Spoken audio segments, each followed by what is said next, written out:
Hello everyone, this is the first video on the channel, so any constructive criticism is welcome. This video is an introduction to HTML.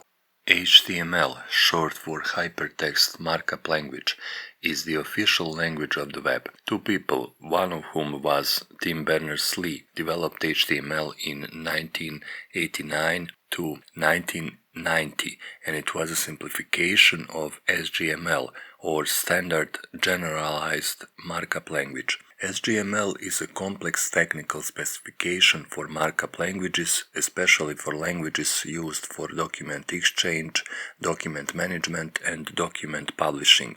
HTML was originally created so that people who do not specialize in SGML could exchange and publish scientific and other technical documents. HTML made this exchange especially easy because it used links. Let's see what each word means in the name Hypertext Markup Language. The word hyper, in most cases, it means above. So in that sense, the word hypertext tells us that it is something that is more than plain text.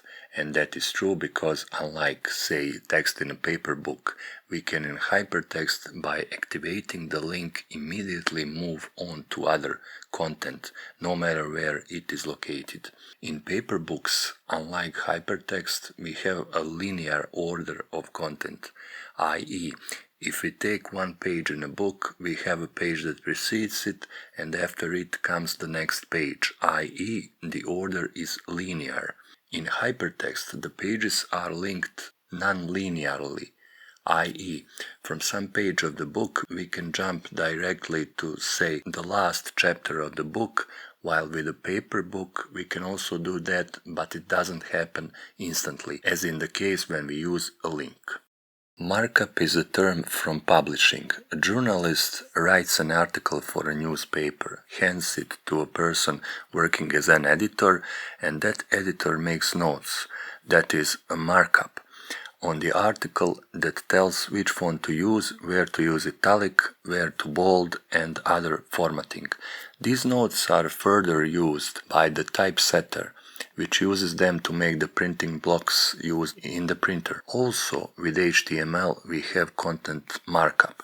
Some text we mark as the main title, some as a paragraph, some as a superscript, some part of the content we mark as a footer, other part as a header, etc. This marking is done with tags, which will be discussed in the next video, in which we will already start writing our own HTML code. And finally, language tells us that HTML is a language, and like natural language, HTML has its own syntax rules and set of words that are used. E.g., the tag used to denote text as the main title is h1. So we saw that with HTML we can define semantics, i.e., meaning of content. For example, whether a particular text is the main title, whether it is a subtitle, whether it is a paragraph. But can we define color, font and bold in HTML? Previously, there was no special language that was intended to define the style of a page, as we have CSS today, and we could not define a style in HTML either, so this was a problem for web developers. At some point in time, presentation tags were introduced in HTML which defined the appearance of the page, which is not a good practice. Today, in modern web development, HTML mostly defines semantics, while style is defined by a special language called CSS. By giving meaning to content with the help of HTML tags, we enable software that reads an HTML page to understand our content.